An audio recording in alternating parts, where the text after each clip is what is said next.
Secrets are a mess. They're horrible. They're one of the most annoying things to deal with in the industry. We cannot live without them, yet they make our lives miserable.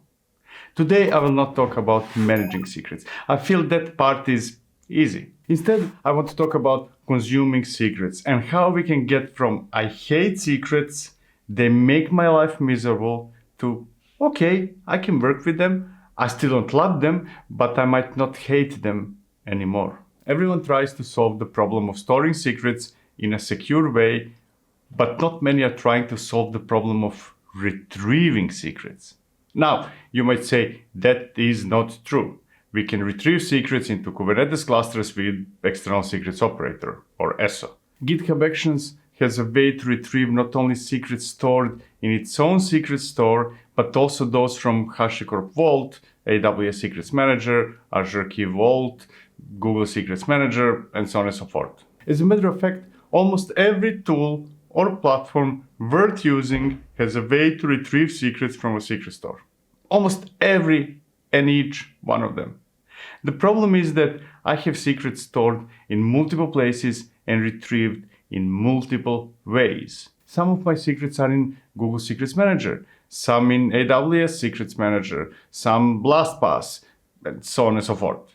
On the other hand, sometimes I need to retrieve secrets from a terminal, in other cases from apps running locally. Some are used by GitHub Actions, while others are in Docker containers. You get the point, right?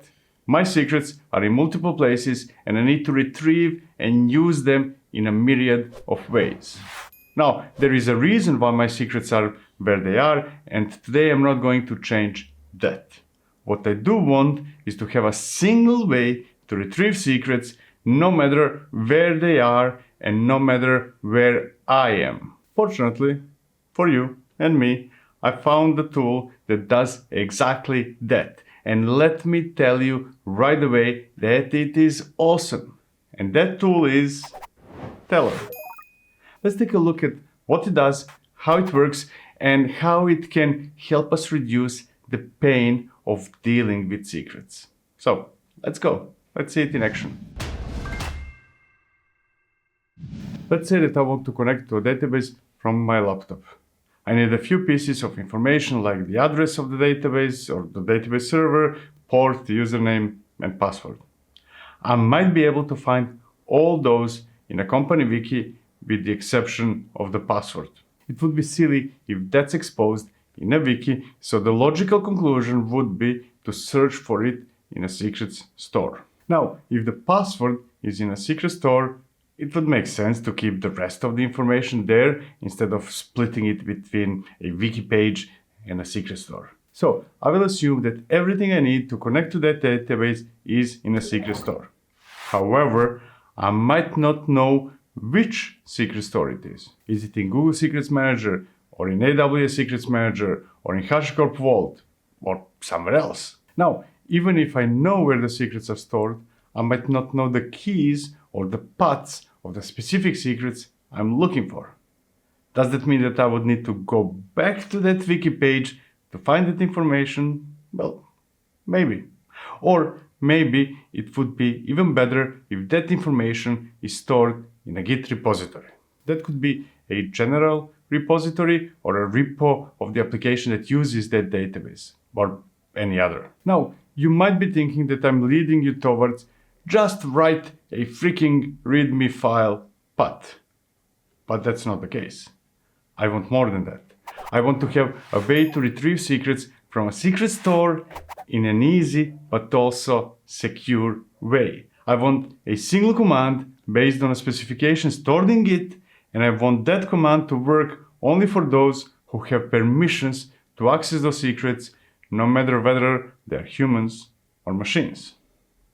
And that's exactly what Teller does. Let's take a look at MyDB YAML file. Here I have a specification that states that secrets I'm looking for are in Google Secrets Manager and that they should be delivered as environment variables. Each of those variables points to a specific path where the secret is stored. By the way, the link to the gist with all the commands I'll run as well as the setup is in the description, so check it out if you want to reproduce what I'm doing. So, what can I do with that specification? I can, for example, show the secrets. That command showed which secrets are available through that specification without revealing the actual values. If I need the actual secrets, as I do, I can get them by outputting them to environment variables. If I would like to convert that output to actual environment variables, I can simply eval that output.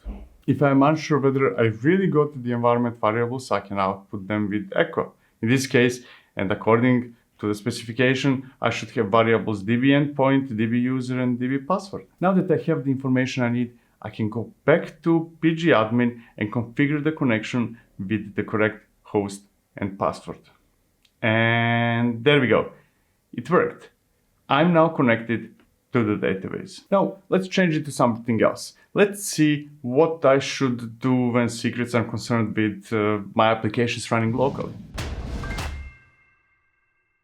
Let's say that I've finished making changes to the code of my application. Now I'd like to run it locally and see whether everything works as expected. That part is easy, right? Since it's written in Go, all I have to do is execute go run dot or the current directory. Now, let me open a second terminal session and see whether the application is working as expected by sending a request through curl. And that failed miserably. The application tries to connect to a database through credentials provided as environment variables. Now, you might think that we could use teller env command for that as well, and you would be right. But there is a better way to inject secrets into an application. Let me stop the application and show you how to do it. We can instruct teller to run any command while passing environment variables to it. To demonstrate that, I'll instruct teller to execute env command that, as you know, outputs all the environment variables available to the process. We can see that db user, db password, and db endpoint are there. Teller injected them. Now, with that in mind, and with the goal to run the application locally, I can instruct teller to run go run while injecting those variables. Now, if I go back to the second terminal session and rerun the same curl command, the application should not complain that it cannot connect to the database server. And it doesn't. It complains that there is no silly demo database in that server, but that's not the fault of the secrets, but because I was too lazy to create it together with the schema with all the tables.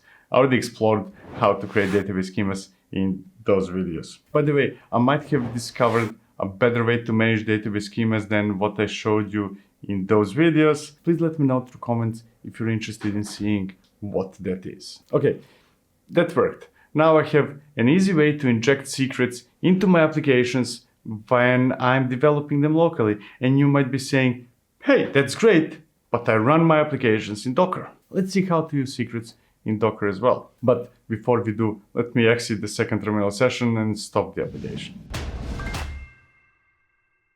If I would like to run my application inside a Docker container, I would execute something like docker container run, etc., etc., etc. command. You can probably guess what will happen if I send request to the application, which this time is running as a Docker container.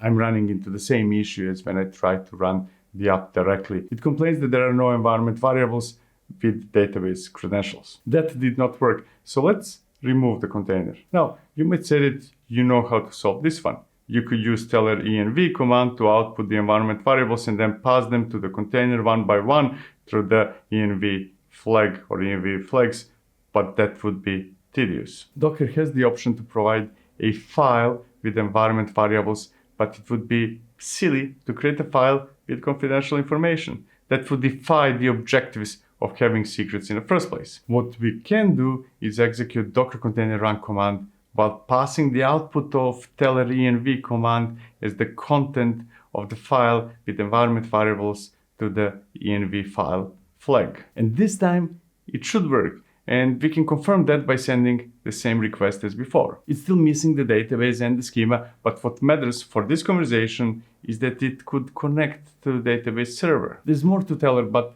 before we continue, I will remove the container. And before we go on, let me give you a warning that the env file command does not work with Rancher Desktop. That's not the fault of Teller, but rather the problem of Rancher Desktop itself. So sorry, Rancher Desktop. There is so much more we can do with Teller. For example, as we can see in all YAML, we can synchronize all secrets into environment variables instead of specifying them one by one. With that manifest, I could run Teller env and it would output environment variables with all the secrets available in the vFarsec project, in this case in Google Cloud, but it could be anywhere else. I will not do that because I do not trust you with my secrets. Instead, I will show you all the secrets I have with redacted values. We can also use Teller sh that converts secrets into a script, so we can add that command to bashrc or zshrc and have the secrets loaded automatically whenever we start a new terminal session. That might be too much exposure for my taste, but the option is there. We can also scan all the files in the current directory and discover whether one of the secrets is stored in one of the files. That can be very useful to discover whether we are about to accidentally commit a secret into Git. We can also do the same in the silent mode, which is specifically useful if you want to integrate it into a CI/CD pipeline. When running silently, nothing is output to the screen and logs, but if secrets are discovered, the exit code is non-zero, which should result in abort of the pipeline. We can see that by outputting $, which prints out the exit code of the last command. We can also redact secrets. That could be useful if you want to ensure that outputs, logs, or anything else that we might share does not contain secrets, or to be more precise, that secrets are redacted. There is so much more we can do with Teller. It has a templating engine, it can copy or sync data between providers, it can update or delete secrets from secret stores, it can export them into different formats like JSON or YAML. It can be used in CI pipelines like GitHub Actions, and so on and so forth. Teller is a great little tool that can be very useful. I switched to it completely for all my use cases that involve secrets consumption except for one. Teller does not have an answer to secrets consumption in Kubernetes. It's not meant to be used on server side. We already have good solutions for that, like external secrets operator, which you can see in that video. Teller is not supposed to be used in production, but rather as a helpful tool for any type of secrets consumption before production. That could be terminal sessions, Docker, local development, CI pipelines, and so on and so forth. The best part is that we can safely keep the references to secrets in Git repositories and make secrets accessible only to those who need them. Teller is open source and donated to CNCF. It is awesome and I strongly recommend using it. I cannot think of a big downside really, as long as it's not for using inside Kubernetes clusters. So try it out. Thank you for watching. See you in the next one. Cheers.